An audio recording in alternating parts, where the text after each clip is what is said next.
The Dunwich Horror by H.P. Lovecraft. 6. The Dunwich Horror itself came between Lammas and the equinox of 1928, and Dr. Armitage was among those who witnessed its monstrous prologue. He had heard, meanwhile, of Whately's grotesque trip to Cambridge, and of his frantic efforts to borrow or copy from the Necronomicon at the Widener Library. Those efforts had been in vain, since Armitage had issued warnings of the keenest intensity to all librarians having charge of the dreaded volume. Wilbur had been shockingly nervous at Cambridge, anxious for the book, yet almost equally anxious to get home again, as if he feared the results of being away long. Early in August the half-expected outcome developed, and in the small hours of the 3rd Dr. Armitage was awakened suddenly by the wild, fierce cries of the savage watchdog on the college campus. Deep and terrible, the snarling, half-mad growls and barks continued, always in mounting volume, but with hideously significant pauses. Then there rang out a scream from a wholly different throat, such a scream as roused half the sleepers of Arkham and haunted their dreams ever afterward, such a scream as could come from no being born of earth or wholly of earth. Armitage hastened into some clothing and rushed across the street and lawn to the college buildings, saw that others were ahead of him, and heard the echoes of the burglar alarm still shrilling from the library. An open window showed black and gaping in the moonlight.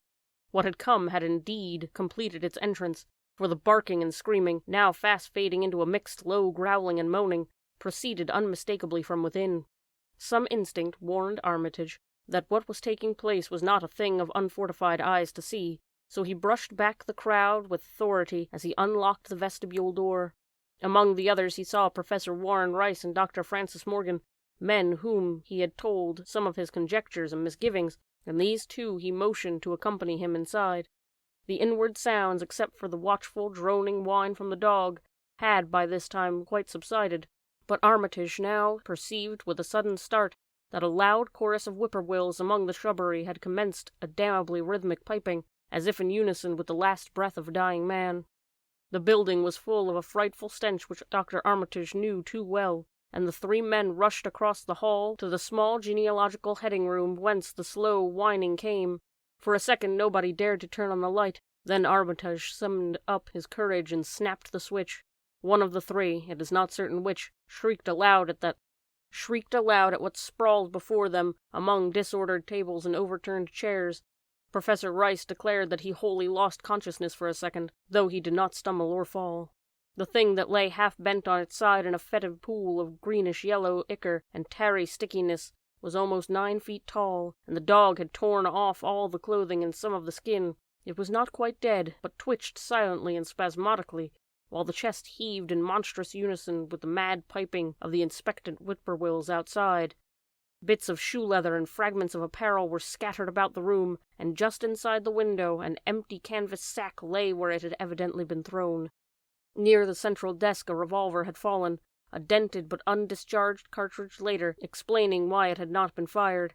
The thing itself, however, crowded out all other images at the time. It would be trite and not wholly accurate to say that no human pen could describe it, but one may say that it could not be vividly visualized by anyone whose ideas of aspect and contour are too closely bound up with the common life forms of this planet and of the 3 known dimensions. It was partly human, beyond a doubt, with very man-like hands and head, and the goatish, chinless face had the stamp of the Whateleys upon it.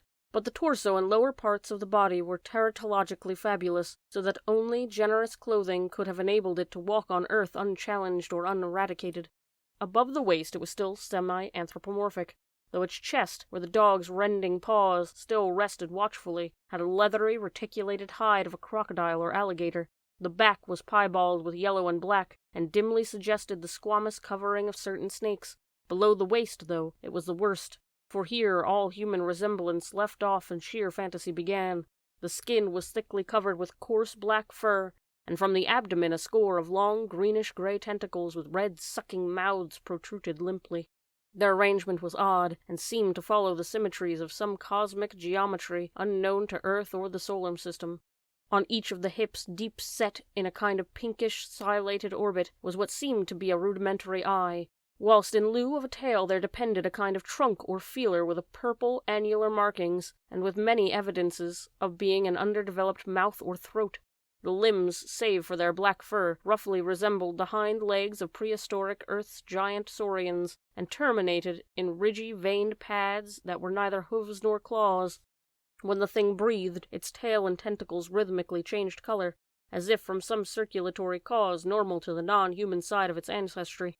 In the tentacles this was observable as a deepening of greenish tinge, whilst in the tail it was manifest as a yellowish appearance which alternated with a sickly grayish white in the spaces between the purple rings.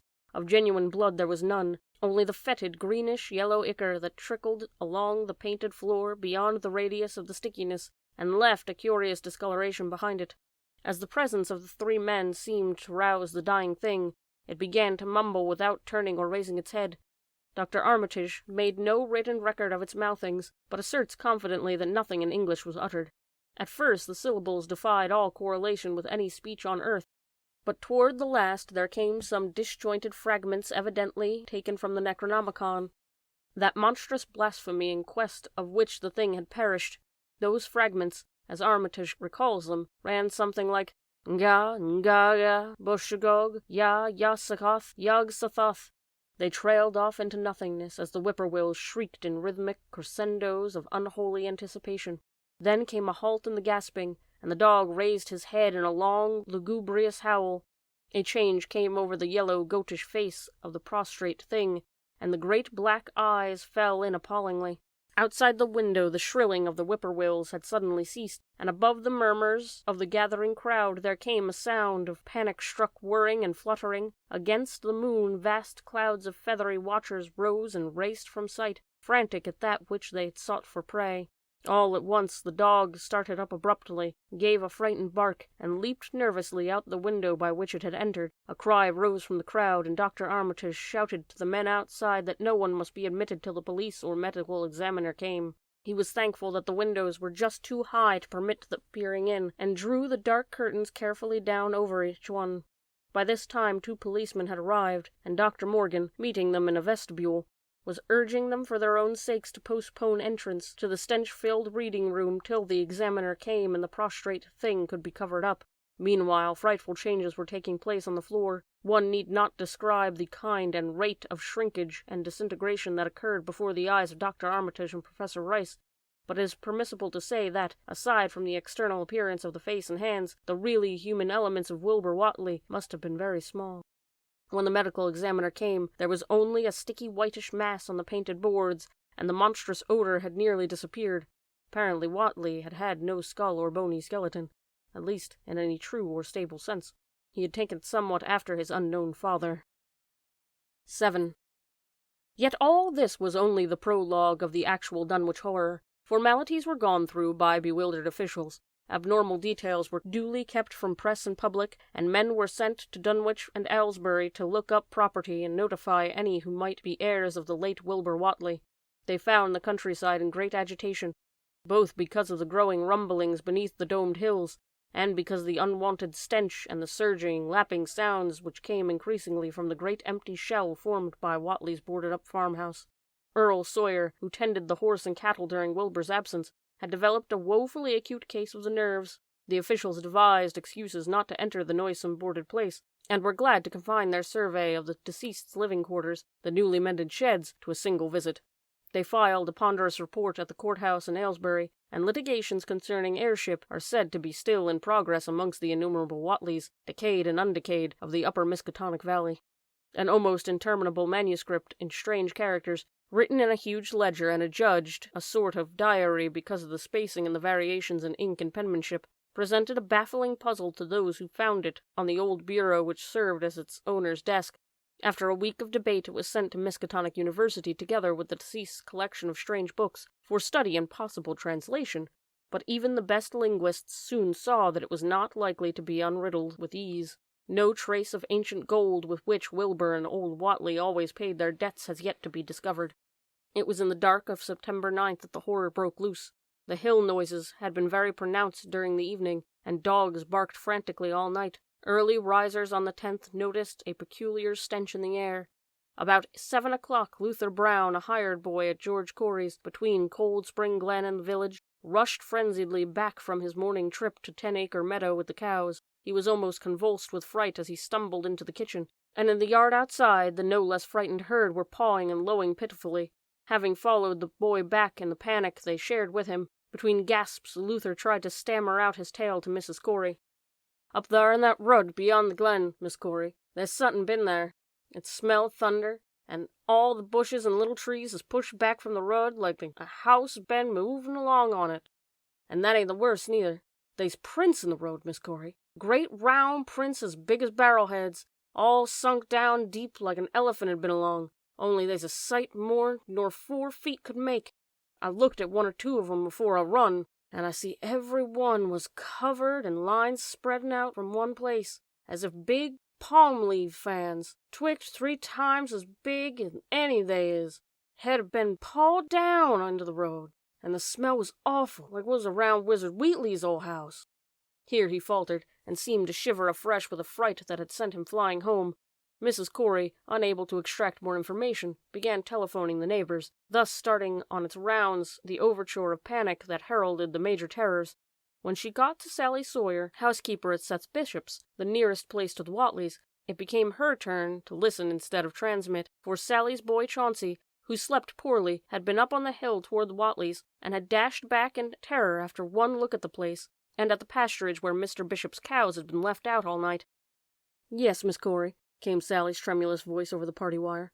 "Chancey, he just come back a-postin' in, and couldn't half talk for being scart. He says old Whately's house is all blowed up, with the timbers scattered around like they've been dynamite inside. Only the bottom floor ain't through, and is all covered up with a kind of tar-like stuff that smells awful and drips down off in the edges onto the ground where the side timbers is blown away. And they's awful kind of marks in the yard, too. Great round marks bigger round than a hogshead, and all sticky with stuff like is on the blowed-up house. Chauncey says they leads off into the medders, where a great swath wider than a barn is matted down, and all the stun walls tumbled every which way whichever it goes. And he says he, Miss Corey, as how as he sought to look after Seth's cows, frightened as he was, and found 'em in a high upper pasture nigh Devil's Hop Yard in an awful shape. Half of 'em's clean gone, and nigh half of 'em that's left is sucked most dry blood, with sores on 'em like they've been on Whately's cattle ever since the Vinny's black brat was born. Sethy's gone out now to look at 'em, though, and I'll vow he won't keer to git very near Wizard Whately's. Chancey didn't look keerful to see what the big matted down swath led arter it left the passages, but he says he thinks it pint down the glen road to the village. I tell you, Miss Corey, something's abroad as hadn't orter been abroad, and for one thing, that black Wilbur Whatley, as come to the bad end he deserved, is at the bottom of the breeding for it.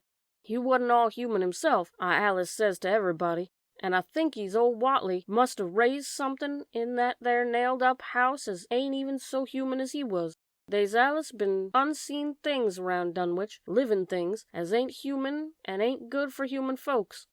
The ground was a-talkin' last night, and towards morning Chancey said he heard whippoorwills so loud Cold Spring Glen he couldn't sleep none.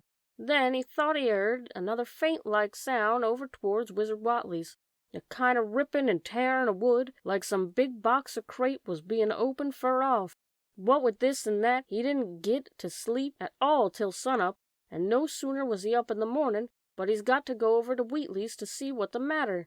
He see enough, I tell you, Miss Corey. This done me no good, and I think all the men folks ought to get up a party and do something. I know something awful's about, and I feel my time is nigh, though only God knows just what it is. Did your Luther take account of where them big tracks led to? No? Well, Miss Corey, if they was just on the Glen road this side of the Glen, and ain't got to your house yet, I calculate they must go into the Glen itself. They would do that. I always say Cold Spring Glen ain't no healthy nor decent place. The whippoorwills and fireflies there never did act like they was creatures of God, and they's them and says you kin hear strange things a-rushin' and a-talkin' in the air down there if you stand in the right place, atween the rock falls and Bear's Den. By that noon, fully 3/4 of the men and boys of Dunwich were trooping over the roads and meadows between the new-made Whatley ruins and Cold Spring Glen, examining in horror the vast monstrous prints, the maimed bishop cattle, the strange, noisome wreck of the farmhouse, and the bruised, matted vegetation of the fields and roadsides. Whatever had burst loose upon the world had assuredly gone down into the great sinister ravine, for all the trees on the banks were bent and broken, and a great avenue had been gouged in the precipice hanging underbrush. It was as though a house, launched by an avalanche, had slid down through the tangled growths of an almost vertical slope. From below no sound came, but only distant undefinable fetor, and it is not to be wondered at that the man preferred to stay on the edge and argue, rather than descend and beard the unknown cyclopean horror in its lair. 3 dogs were there with the party, and barked furiously at first, but seemed cowed and reluctant when near the glen. Someone telephoned the news to the Aylesbury Transcript, but the editor, accustomed to wild tales from Dunwich, did no more than concoct a humorous paragraph about it, an item soon afterwards reproduced by the Associated Press. That night everyone went home, and every house and barn was barricaded as stoutly as possible. Needless to say, no cattle were allowed to remain in the open pasturage. About 2 in the morning a frightful stench and the savage barking of dogs awakened the household at Elmer Fry's, on the eastern edge of Cold Spring Glen, and all agreed that they could hear a sort of muffled swishing and lapping sound from somewhere outside. Mrs. Fry proposed telephoning the neighbors, and Elmer was about to agree when the noise of splintering wood burst in upon their deliberations. It came apparently from the barn, and was quickly followed by a hideous screaming and stamping amongst the cattle. The dogs slavered and crouched close behind of the fear-numbed family. Fry lit a lantern through force of habit, but knew it would be death to go out into that black farmyard. The children and the women folk whimpered, kept from screaming by some obscure vestigial instinct of defense which told them their lives depended on silence. At last the noise of the cattle subsided to a pitiful moaning, and a great snapping, crashing, and crackling ensued. The Frys, huddled together in their living room, did not dare to move until the last echoes died away far down in Cold Spring Glen. Then, amidst the dismal moans from the stable and the demonic piping of late whippoorwills in the glen, Selina Fry tottered to the telephone and spread the news of what she could of the second phase of the horror. The next day all the countryside was in a panic, and cowed, uncommunicative groups came and went where the fiendish thing had occurred. 2 titan swaths of destruction stretched from the glen to the old Fry farmyard, monstrous prints covered in bare patches of ground, and one side of the old red barn had completely caved in. Of the cattle, only a quarter could be found and identified. Some of these were in curious fragments, and all that survived had to be shot. Earl Sawyer suggested that help be asked from Aylesbury or Arkham, but others maintained it should be of no use. Old Zebulon Whatley, of a branch that hovered about halfway between soundness and decadence, made darkly wild suggestions about rites that ought to be practiced on the hilltops.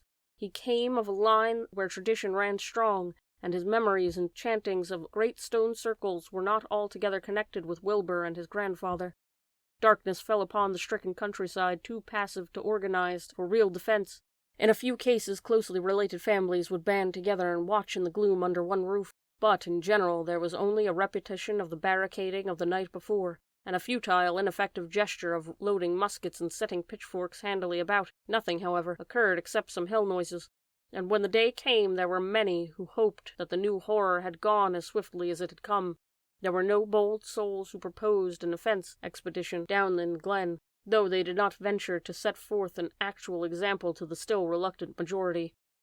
When night came again and the barricading was repeated, though there was less huddling together of families, in the morning both the Fry and the Seth Bishop households reported excitement among the dogs and vague sounds and stenches from afar, while early explorers noted with horror a fresh set of monstrous tracks in the road skirting Sentinel Hill. As before, the sides of the road showed bruising indicative of blasphemously stupendous bulk of the horror, whilst the conformation of the tracks seemed to argue a passage in 2 directions, as if moving mountain had come from Cold Spring Glen and returned to it along the same path. At the base of the hill a 30-foot swath of crushed shrubbery and saplings led steeply upward, and the seekers gasped as they saw that even the most perpendicular places did not reflect the inexorable trail. Whatever the horror was, it could scale a sheer stony cliff of almost complete verticality, and as the investigators climbed around the hill's summit by safer routes, they saw that the trail ended, or rather, reversed, there. It was here that the Whateleys used to build their hellish fires and chant their hellish rituals by the table-like stone on May Eve and Hallowmas. Now that very stone formed the center of a vast space thrashed about by mountainous horror, whilst upon its slightly concave surface was a thick fetid deposit of the same tarry stickiness observed on the floor of the ruined Whateley farmhouse when the horror escaped. Men looked at one another and muttered. Then they looked down the hill.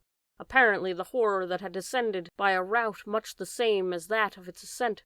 To speculate was futile. Reason, logic, and normal ideas of motivation stood confounded. Only old Zebulon, who was not with the group, could have done justice to the situation or suggested plausible explanation. Thursday night began much like the others, but it ended less happily. The whippoorwills in the glen had screamed with such unusual persistence that many could not sleep, and about 3 a.m. all the party telephones rang tremulously. Those who took down their receivers heard a fright-mad voice shriek out, "Help! Oh, my God!" and some thought a crashing sound followed the breaking off of the exclamation. There was nothing more. No one dared do anything, and no one knew till morning whence the call came. Then those who heard it called everyone on the line, and found that only the Frys did not reply. The truth appeared an hour later, when a hastily assembled group of armed men trudged out to the fry place at the head of the glen. It was horrible, yet hardly a surprise. There were more swaths and monstrous prints, but there was no longer any house. It had caved in like an eggshell, and amongst the ruins nothing living or dead could be discovered, only a stench and a tarry stickiness. The Elmer Frys had been erased from Dunwich. 8. In the meantime, a quieter, yet even more spiritually poignant phase of the horror had been blackly unwinding itself behind the closed door of the shelf-lined room in Arkham. The curious manuscript record or diary of Wilbur Whateley, delivered to Miskatonic University for translation, had caused much worry and bafflement among the experts in languages both ancient and modern. Its very alphabet, notwithstanding a general resemblance to the heavily shaded Arabic used in Mesopotamia, being absolutely unknown to any available authority. The final conclusion of the linguists was that the text represented an artificial alphabet, giving an effect of a cipher, though none of the usual methods of cryptographic solution seemed to furnish any clue, even when applied on the basis of every tongue the writer might conceivably have used. The ancient books taken from Whateley's quarters, while absorbingly interesting and in several cases promising to open up new and terrible lines of research among philosophers and men of science, were of no assistance whatever in this matter. One of them, a heavy tome with an iron clasp, was in another unknown alphabet. This one of very different cast, and resembling Sanskrit more than anything else. The old ledger was at length given wholly into the charge of Dr. Armitage, both because of his peculiar interest in the Whateley matter, and because of his wide linguistic learning and skill in the mystical formulae of antiquity and the Middle Ages. Armitage had an idea that the alphabet might be something esoterically used in certain forbidden cults, which had come down from old times, and which had inherited many forms and traditions from the wizards of the Saracenic world. That question, however, he did not deem vital, since it would be unnecessary to know the origin of the symbols if, as he suspected, they were used as a cipher in modern language. It was his belief that, considering the great amount of text involved, the writer would scarcely have wished the trouble of using another speech than his own, save perhaps in certain special formulae and incantations. Accordingly, he attacked the manuscript with the preliminary assumption that the bulk of it was in English. Dr. Armitage knew, from the repeated failures of his colleagues, that the riddle was a deep and complex one, and that no simple mode of solution could merit even a trial.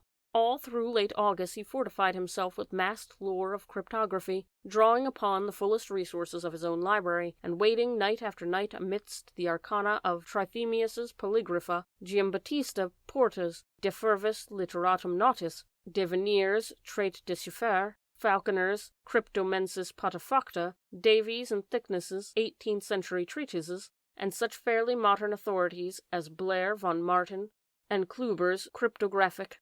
He interspersed his study of the books with attacks on the manuscript itself, and in time became convinced that he had to deal with one of those subtlest and most ingenious of cryptograms, in which many separate lists of corresponding letters are arranged like the multiplication table, and the message built up with arbitrary keywords, known only to the initiated.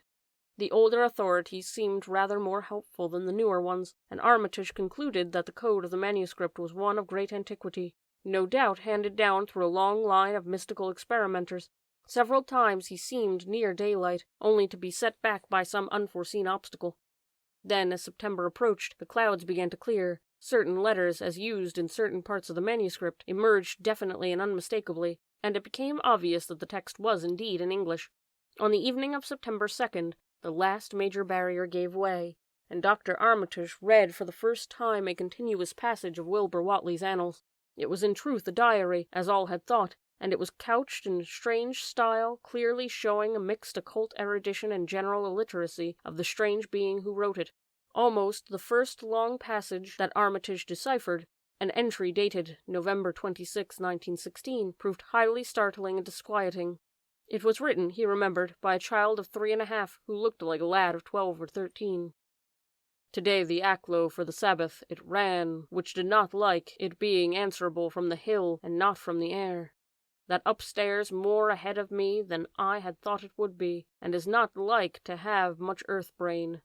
Shot Elam Hutchkins' collie Jack when he went to bite me, and Elam said he would kill me if he dast. I guess he won't. Grandfather kept me from saying the Doe formula last night, and I think he saw the inner city at the 2 magnetic poles.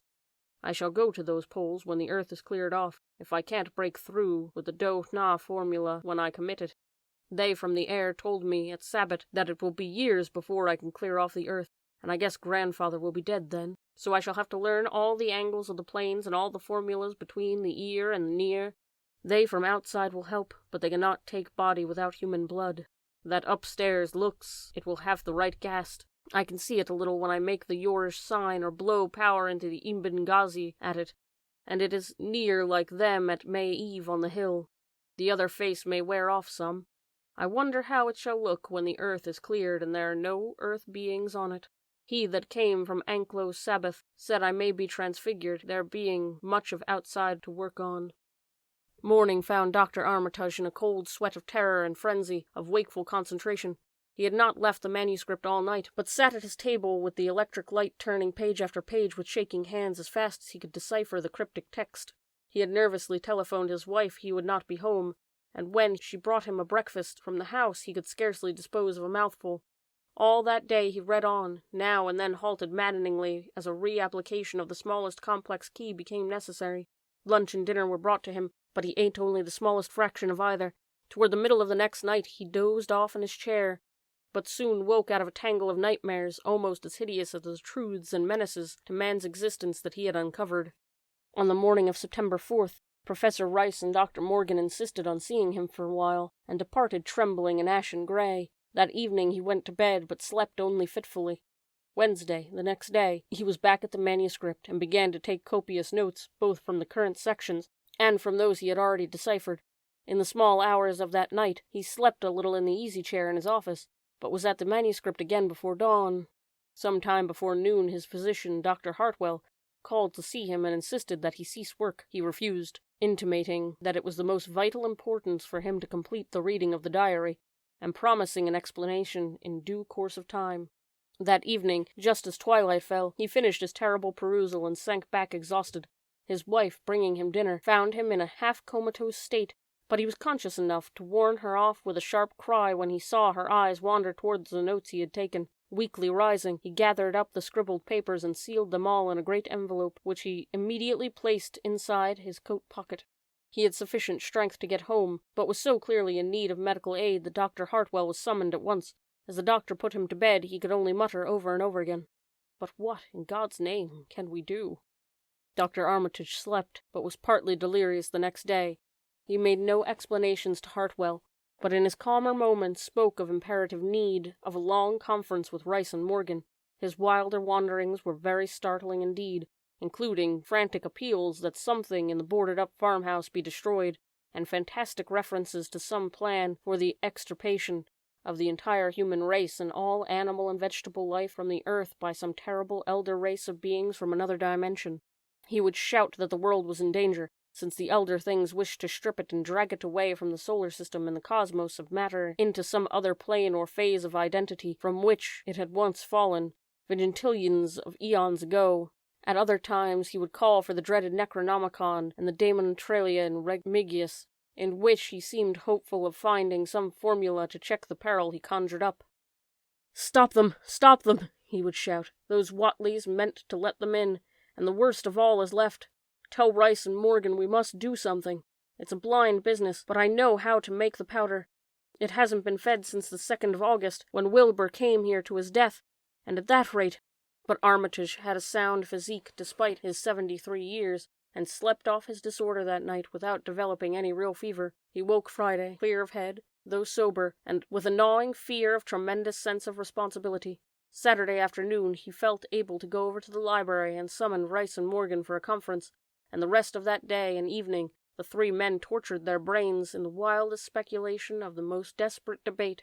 Strange and terrible books were drawn voluminously from the stack of shelves and from secure places of storage, and diagrams and formulae were copied with feverish haste in a bewildering abundance. Of skepticism there was none.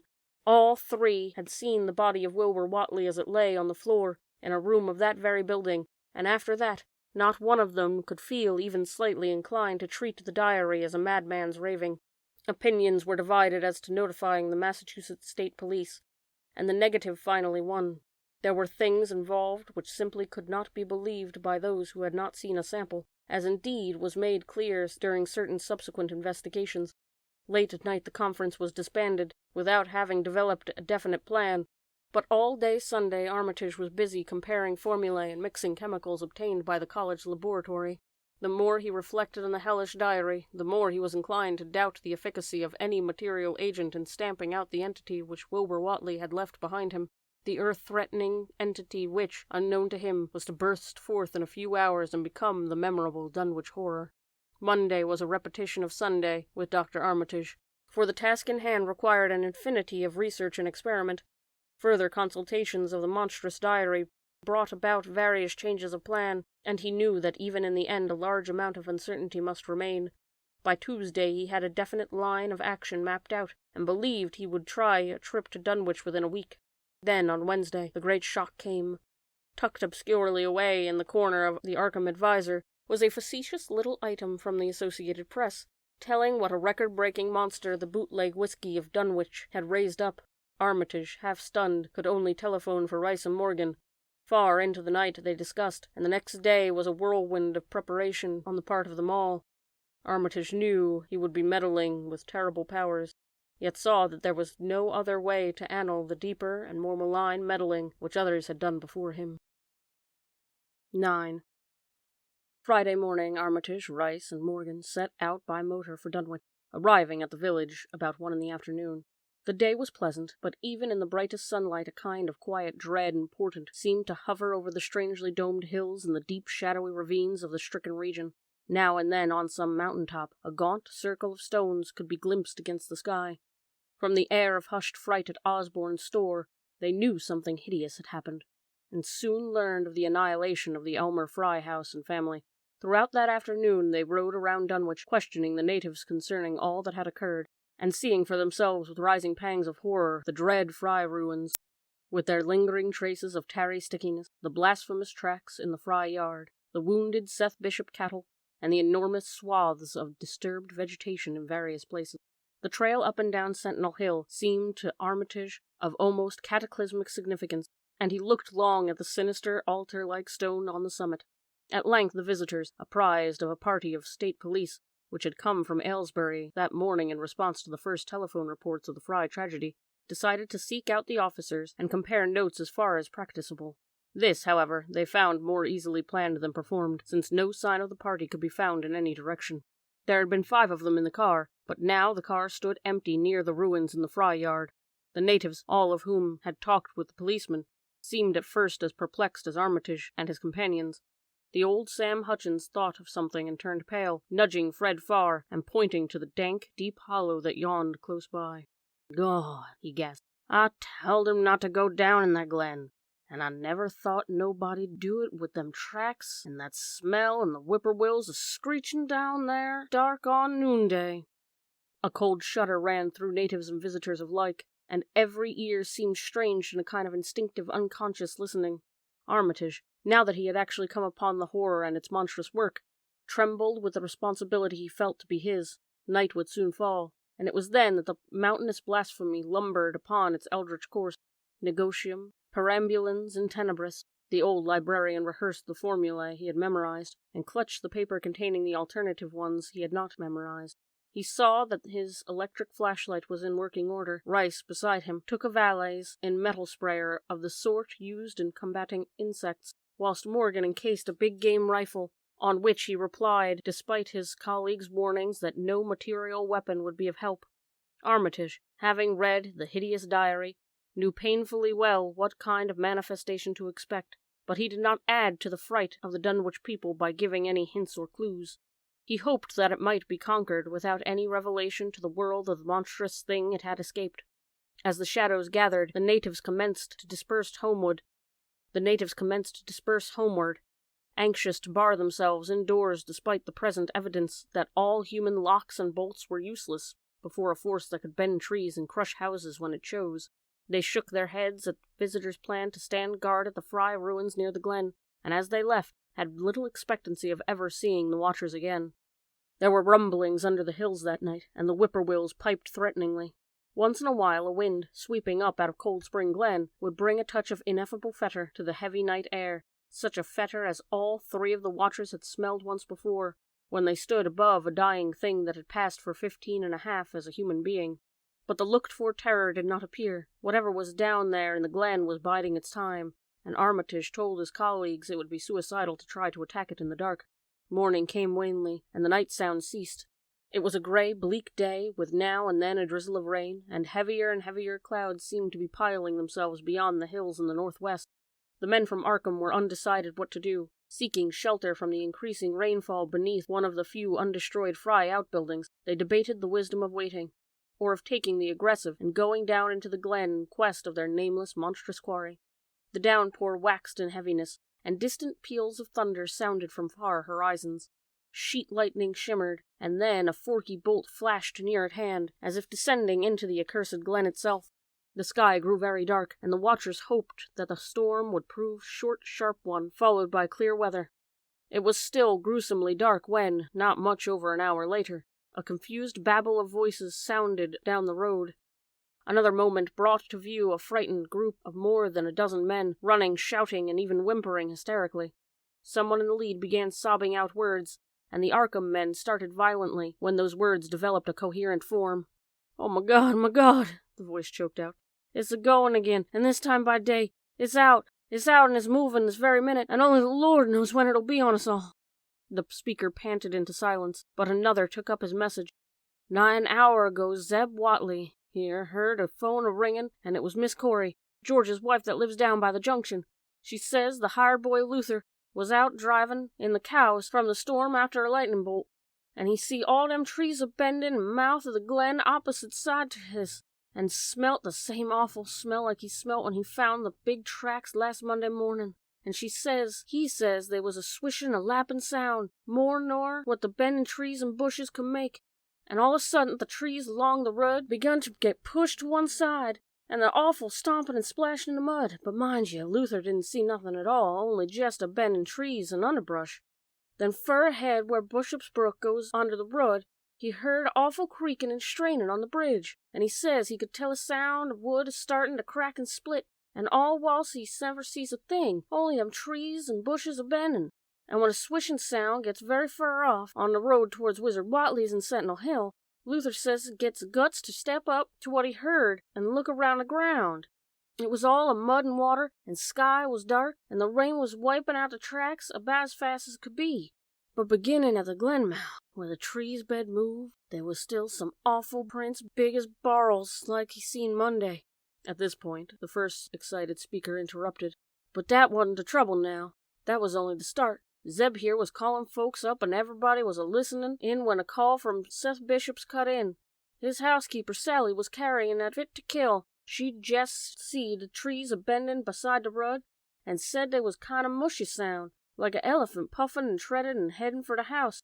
Then she up and smokes sudden of a fearful smell, and says her boy Chauncey was a-screaming and how it was just like what he smelt at the Whatley ruins Monday morning, and the dogs was all barking and whining awful. And then she let out a terrible yell, and says she down the road he'd just caved in like a storm blew it over, only the wind wasn't strong enough to do that. Everybody was a-listening, and you could hear lots of folks on the wire a-gasping. All at once, Sally, she yelled again, and she says the front yard picket fence bed just crumpled up, though there wasn't no sign of what done it. Then everybody on the line could hear Chauncey and old Self Bishop a-yelling too, and Sally was a-shrieking about some heavy had struck the house, not lightning or nothing, but something heavy against the front, and kept a-launching itself again, though he couldn't see nothing from out the front window. And then, lines of fright deepened on every face, and Armitage, shaken as he was, had barely poise enough to prompt the speaker. And then Sally, she yelled out, "Oh, help, the house is a-caving in!" And on the wire we could hear a terrible crushing, and a whole flock of screaming, just like when Elmer Fry's place was took, only worse. The man paused, and another of the crowd spoke. "That's not all. Not a sound nor squeak of the phone after that, just still like. We heard it got forward in wagons and rounded up as many able-bodied men-folks as we could get, in Corey's place, and it come up here to see what you thought best to do. Not but what I think it's the Lord judgment for our iniquities, that no mortal can ever set aside." Armitage saw that for the first time positive action had come, and spoke decisively to the faltering group of frightened rustics. "We must follow it, boy." He made his voice as reassuring as possible. "I believe there's a chance of putting it out of business. You men know that those Whateleys were wizards. Well, this thing is the thing of a wizard, and must be put down by the same means. I've seen Wilbur Whately's diary and read some of the strange old books he used to read, and I think I know the right kind of spell to recite to make the thing fade away. Of course, one can't be sure, but we can always take the chance. It's invisible, I knew it might be, but there's a powder in the long-distance sprayer that might make it show up for a second. Later on we'll try it. It's a frightful thing to have alive, but it isn't as bad as what Wilbur would have let in if he had lived longer. You'll never know what the world has escaped. Now we have only this one thing to fight, and it can't multiply. Can, though, do a lot of harm, so we mustn't hesitate to rid the community of it. We must follow it, and that way to begin is to go to the place that has just been wrecked. Let somebody lead the way. I don't know your roads very well, but I've an idea there might be a shorter cut across lots. How about it?" The men shuffled about a moment. Then Earl Sawyer spoke softly, pointing with a grimy finger through the steadily lessening rain. "I guess you can get to Seth Bishop's quickest by cutting across the lower meadow here, wading the brook at the low place, and climbing through carriers moving in the timber lot beyond. That comes out on the upper road, mighty nigh sets, a little to the other side." Armitage, with Rice and Morgan, started to walk in the direction indicated, and most of the natives slowly followed. The sky was growing lighter, and there were signs that the storm had worn itself away. When Armitage inadvertently took the wrong direction, Joe Osborne warned him and walked ahead to show the right one. Courage and confidence were mounting, though the twilight of the almost perpendicular wooded hill lay toward the end of their short cut, and among whose fantastic ancient trees they had to scramble as if up a ladder, put these qualities to a severe test. At length they emerged on a muddy road to find the sun coming out. They were a little beyond the Seth Bishop place, but bent trees and hideously unmistakable tracks showed what had passed by. Only a few moments were consumed in surveying the ruins just around the bend. It was the Fry incident all over again, and nothing dead or alive was found in either the collapsed shells which had been the Bishop house or barn. No one cared to remain there amidst the stench and the tarry stickiness, but all turned instinctively to the line of horrible prints leading on towards the wrecked Whateley farmhouse and the altar-crowned slopes of Sentinel Hill. As the men passed the site of Wilbur Whateley's abode, they shuddered visibly, and seemed again to mix hesitancy with their zeal. It was no joke tracking down something as big as a house that one could not see, but that had all the vicious malevolence of a demon. Opposite the base of Sentinel Hill, the tracks left the road, and there was a fresh bending and matting visible along the broad swath marking the monster's form route to and from the summit. Armitage produced a pocket telescope of considerable power and scanned the steep green side of the hill. Then he handed the instrument to Morgan, whose sight was keener. After a moment of gazing, Morgan cried out sharply, passing the glass to Earl Sawyer and indicating a certain spot on the slope with his finger. Sawyer, as clumsy as most non-users of optical devices are, fumbled a while, but eventually focused the lens with Armitage's aid. When he did so, his cry was less restrained than Morgan's had been. "God almighty, the grass and bushes is a-movin'. It's a-goin' up, slow-like, creepin' up to the top this minute. Heaven only knows what fer." Then the germ of panic seemed to spread among the seekers. It was one thing to chase a nameless entity, quite another to find it. Spells might be all right, but suppose they weren't? Voices began questioning Armitage about what he knew of the thing, and no reply seemed quite to satisfy. Everyone seemed to feel himself in close proximity to phases of nature and of being utterly forbidden and wholly outside the sane experience of mankind. 10. In the end, the three men from Arkham, old, white-bearded Dr. Armitage, stocky, iron-gray Professor Rice, and lean, youngish Dr. Morgan, ascended the mountain alone. After much patient instruction regarding its focusing and use, they left the telescope with a frightened group that remained in the road, and as they climbed they were watched closely by those among whom the glass was passed around. It was hard going, and Armitage had to be helped more than once. High above the toiling group, the great swath trembled as its hellish maker repassed with snail-like deliberateness. Then it was obvious that the pursuers were gaining. Curtis Whatley, of the undecayed branch, was holding the telescope when the Arkham party detoured radically from the swath. He told the crowd that the men were evidently trying to get to a subordinate peak which overlooked the swath at the point considerably ahead of where the shrubbery was now bending. This, indeed, proved to be true, and the party were seen to gain the minor elevation of a short time after the invisible blasphemy had passed it. Then Wesley Corey, who had taken the glass, cried out that Armitage was adjusting the sprayer which Rice held, and that something must be about to happen. The crowd stirred uneasily, recalling that this sprayer was expected to give the unseen horror a moment of visibility.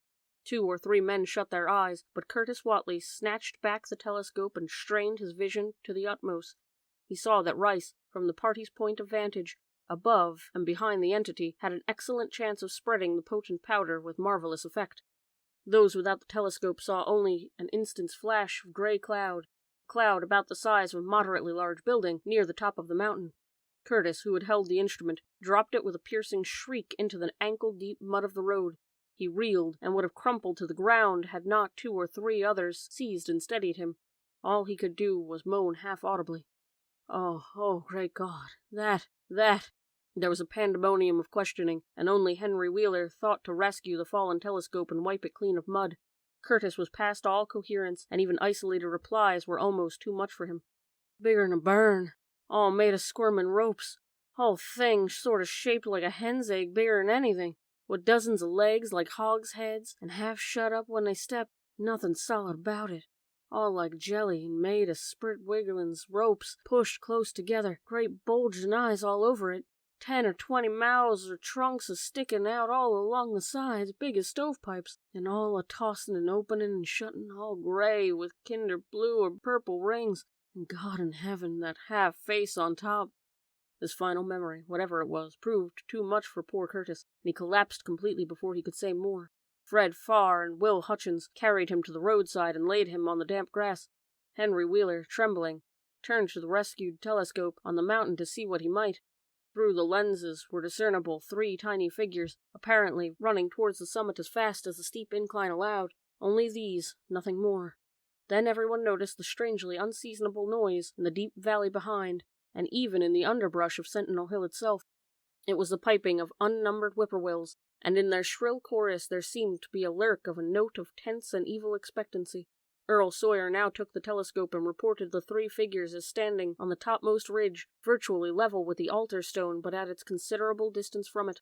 One figure, he said, seemed to be raising its hands above its head at rhythmic intervals, and as Sawyer mentioned the circumstance, the crowd seemed to hear a faint, half-musical sound from the distance, as if a loud chant were accompanying the gestures.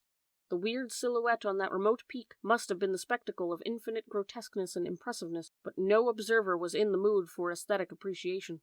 "I guess he's a-sayin' the spell," whispered Wheeler as he snatched back the telescope. The whippoorwills were piping wildly, and in singularly curious, irregular rhythm, quite unlike that of its visible ritual. Suddenly the sunshine seemed to lessen without the intervention of any discernible cloud. It was a very peculiar phenomenon, and it was plainly marked by all. A rumbling sound seemed brewing beneath the hills, mixed strangely with a concordant rumbling, which clearly came from the sky. Lightning flashed aloft, and the wondering crowd looked in vain for the portents of storm. The chanting of the men from Arkham now became unmistakable, and Wheeler saw from the glass that they were all raising their arms in a rhythmic incantation. From some farmhouse far away came the frantic barking of dogs. The change in the quality of daylight increased, and the crowd gazed about the horizons in wonder. A purplish darkness, born of nothing more than a spectral deepening of the sky's blue, pressed down upon the rumbling hills. Then the lightning flashed again, somewhat brighter than before, and the crowd fancied that it had showed a certain mistiness around the altar stone in the distant height. No one, however, had been using the telescope at that instant. The whippoorwills continued their irregular pulsation, and the men of Dunwich braced themselves tensely against some imponderable menace with which the atmosphere seemed surcharged. Without warning came those deep, cracked, raucous vocal sounds which will never leave the memory of the stricken group who heard them. Not from any human throat were they born. From the organs of man can yield no such acoustic perversions. Rather would one have said they came from the pit itself, had not their source been so unmistakably the altar stone on the peak. It is almost erroneous to call them sounds at all, since so much of their ghastly, infrabase timbre spoke of dim seats of consciousness, and terror far subtler than the ear. Yet one must do so, since their form was indisputably, though vaguely, that of half-articulate words. They were loud, loud as the rumblings and the thunder above which they echoed, yet did they come from no visible being. And because the imagination might suggest conjectural source in the world of non-visible beings, the huddled crowd at the mountain's base huddled still closer, and winced as if in expectation of the blow. Nya, nya, thingya, yagstathath, rang the hideous croaking of the space. Ithink, heye, ikdirn. The speaking impulse seemed to falter here, as if by some frightful psychic struggle were going on. Henry Wheeler strained his eye at the telescope, but saw only 3 grotesquely silhouetted human figures on the peak, all moving their arms furiously in strange gestures as their incantation drew near its culmination. From what black wells of acrontic fear or feeling, from what unplumbed gulfs of extracosmic consciousness or obscure, long-latent heredity were those half-articulate thunder-croakings drawn? Presently they began to gather renewed force and coherence as they grew in stark, ultimate, utter frenzy. Ya, ya, ya, ya, ya, ya, nya, nya, help, help, Father Yosathoth. But that was all. The pallid group in the road, still reeling from indisputably English syllables that had poured thickly and thunderously down the frantic vacancy beside the shocking altar stone, were never to hear such syllables again. Instead, they jumped violently at the terrific report which seemed to rend the hills, the deafening cataclysmic peal whose source, be it inner earth or sky, no hearer was ever able to place. A single lightning bolt shot from the purple zenith to the altar stone, and a great tidal wave of viewless force and indescribable stench swept down from the hill to all the countryside. Trees, grass, and underbrush were whipped into a fury, and the frightened crowd at the mountain's base, weakened by the lethal fetter that seemed to asphyxiate them, were almost hurled off their feet. Dogs howled from the distance. Green grass and foliage wilted to a curious, sickly yellow gray, and over field and forest were scattered the bodies of dead whippoorwills. The stench left quickly, but the vegetation never came right again. To this day there is something queer and unholy about the growths on and around that fearsome hill. Curtis Whatley was only just regaining consciousness when the Arkham men came slowly down the mountain in the beams of a sunlight once more brilliant and untainted. They were grave and quiet, and seemed shaken by memories and reflections even more terrible than those which had reduced the group of natives to a state of cowed quivering. In reply to a jumble of questions, they only shook their heads and reaffirmed one vital fact. "The thing has gone forever," Armitage said. "It has been split up into what it was originally made of, and can never exist again. It was an impossibility in a normal world. Only the least fraction was really matter in any sense we know. It was like its father, and most of it has gone back to him in some vague realm or dimension outside our material universe. Some vague abyss out of which only the most accursed rites of human blasphemy could only have called him for a moment on the hills." There was a brief silence, and in that pause the scattered senses of poor Curtis Whatley began to knit back together into some sort of continuity, so that he had to put his hands on his head with a moan. Memory seemed to pick itself up where it had left off, and the horror of the sight that had prostrated him burst in upon him once again. Oh my God, that half-face on top of it, that face with the red eyes and crinkly albino hair, and no chin like the Whatleys. It was an octopus, centipede, spider kind of thing, but there was a half-shaped man's face on top of it, and it looked like Wizard Whatley's, only it was yards and yards across. He paused exhausted, as the whole group of natives stared in bewilderment not quite crystallized into fresh terror. Only old Zebulon Whatley, who wanderingly remembered ancient things, but who had been silent heretofore, spoke aloud. 15 years gone, he rambled. I heard old Watley say as how some day we'd hear a child of Lavinia's a-callin' its father's name on the top of Sentinel Hill, but Joe Osborne interrupted him to question the Arkham men anew. What was it, anyhow? And however did young Wizard Watley call it out in the air come from? Armitage chose his words carefully. Well, it was mostly a kind of force that doesn't belong in our part of space, a kind of force that acts and grows and shapes itself by the laws than those of our sort of nature. We have no business calling in such things from the outside, and only very wicked people and very wicked colts ever try to. There was some of it in Wilbur Watley himself, enough to make a devil in a precocious monster of, and to make his passing out a pretty terrible sight. I'm going to burn his accursed diary, and if you men are wise, you'll dynamite the altar stone up there, and pull down all the rings of standing stones on the other hills. Things like that brought down the beings those Watleys were so fond of. The beings they were going to let in tangibly to wipe out the human race and drag the earth off to some nameless place for some nameless purpose. But as to this thing we've just sent back, the Watleys raised it for a terrible part in the doings that were to come. It grew fast and big, from the same reason that Wilbur grew fast and big, but it beat him because it had a greater share of the outsideness in it. You needn't ask how Wilbur called it out of the air. He didn't call it out. It was his twin brother, but it looked more like the father than he did.